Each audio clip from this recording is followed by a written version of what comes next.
Assalamualaikum warahmatullahi wabarakatuh. Waalaikumsalam warahmatullahi wabarakatuh. Islam berserah diri untuk taat, aman, damai, lembut, lunak, tenang, tertib, teratur. Itu terpimpin ya. Terpimpin jasmani dan rohani.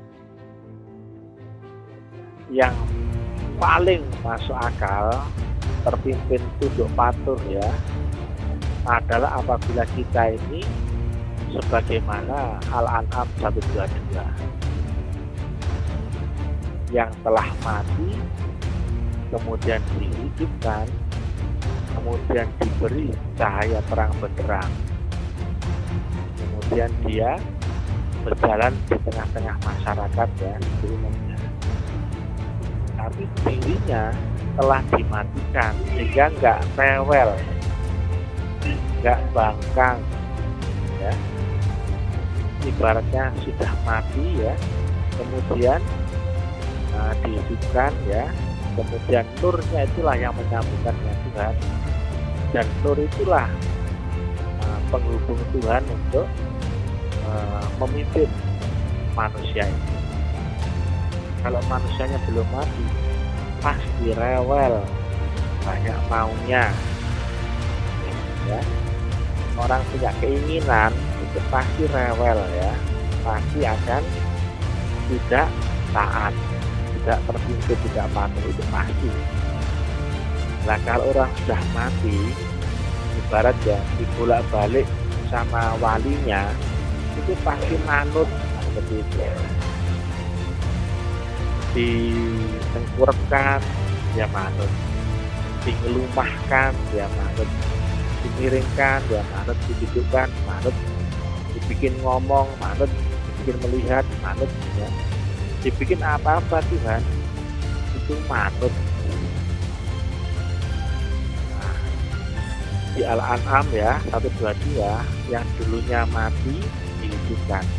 Dan ini mati yang dirasakan, berarti mati dalam keadaan hidup. Silakan ditampilkan ayatnya ya. Yang merasakan mati itu.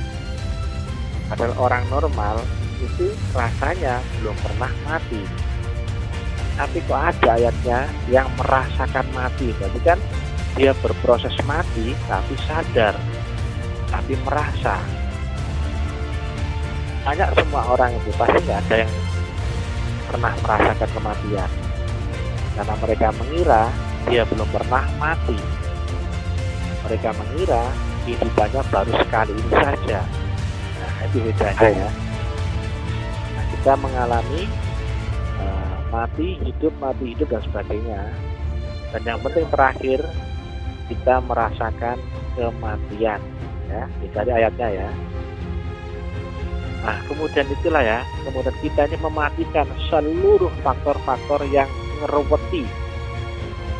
Kalau kita ini sudah menjadi mati, ya, mutu qabla anta mutu, matikanlah dirimu sebelum kau mati, maka kita itu pasti akan tunduk, taat, tertib, terpimpin, ya, nggak rewel, ya, pasti manut ya, disuruh A, ya siap saja, B ya siap.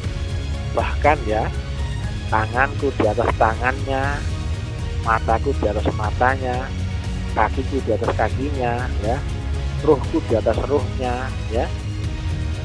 Wa ma romaita id romaita walakinnallaha roma ya.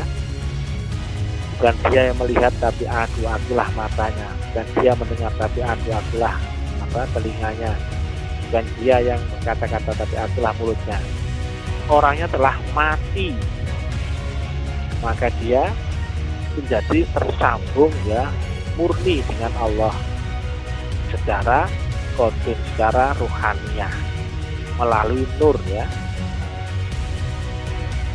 Nah itu ya, selama bungkus jasmaniah zahirnya itu belum tunduk, belum mati, gak bisa ya, pasti akan ada keinginan ini, ketakutan, khawatir, ragu dan sebagainya.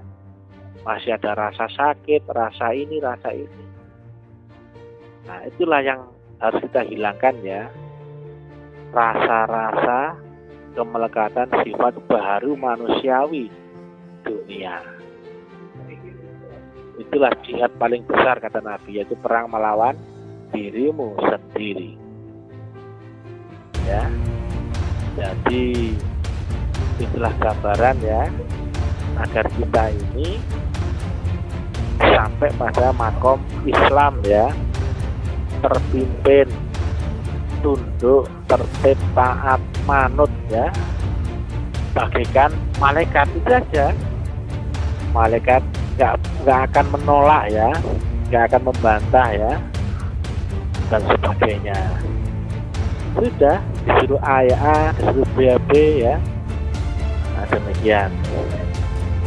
Nah, yang rewel itu berarti masih ada keinginan, belum tunduk ya. Itulah ya. Nah, orang yang mati ya, tapi masih di dunia, mati kehendaknya, mati akalnya, tapi masih hidup di dunia. Itulah kenapa kita harus memakai gelombang otak delta, atau otak yang akalnya tidak jalan tapi masih hidup. Jadi otaknya itu belum jalan ya, tapi nggak fungsi ya, karena masih di gelombang delta itu rendah sekali, di atas tidur ya, di atas mati, belum sadar ya. Jadi belum ada fungsi akal ya. Nah, itulah supaya rohani kita ini nyambung ya, walaupun dibaliknya zahir jasmaniah, tapi zahir jasmaniah dan sifat-sifatnya itu tidak menguasai, tidak menjadi hijab bagi rohani yang terpimpin oleh Allah. Makanya harus mati dahulu ya. Tapi orangnya masih hidup, tapi mati kehendak, mati keinginan ya, mati ini ya, sehingga seperti mayat yang dibolak-balikkan walinya. Seperti kita ini adalah murid yang dibolak-balikkan kehendak daripada guru zahirnya. Makanya kalau yang sudah ketoto ke atas atau yang ke kiri itu sudah nggak punya hak, yang ada hanyalah kewajiban ya. Tidak ada hak, nggak ada hak untuk bantah, nggak ada hak untuk bertanya atau apa. Semuanya adalah harus tunduk, tertib, taat ya, karena dikehendaki dari dimensi yang lebih tinggi atau top down. Bahkan mengangkat jari saja kita sebetulnya nggak mampu ya, jika tidak dikehendaki Allah ya. Kita nggak bisa apa-apa sama sekali kalau bukan karena Allah. Itu kesadaran hakikinya ya. Tapi kalau kesadaran duniawinya, kita seolah-olah mampu, kita bisa, kita punya kuasa, kita punya keinginan, kepentingan ya, kita punya ilmu ya, kita punya harap, aku bisa makan rawon, bisa pilih makan soto, ini terserah aku.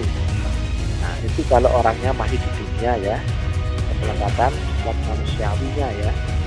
Tapi kalau orang yang sudah di ini, dia sudah tidak punya kehendak, tidak punya hak, tidak punya apa-apa kecuali Allah dan ridhonya.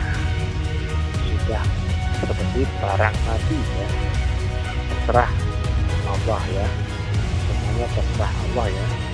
Tapi kita terpimpin ya, terpelihara di dalam rahmatnya, karunia-Nya, dan berhampir akan Allah. Yang berhampir akan Allah adalah surga ya. Demikian yang bisa kami sampaikan, mudah-mudahan manfaat. Salam ta'lim ma'rifat. Ini adalah tentang praktek Thariqah Naqsabandiyah Khalidiyah. Ilahi anta maksudi warito kamatuki. Assalamualaikum warahmatullahi wabarakatuh. Waalaikumsalam warahmatullahi wabarakatuh.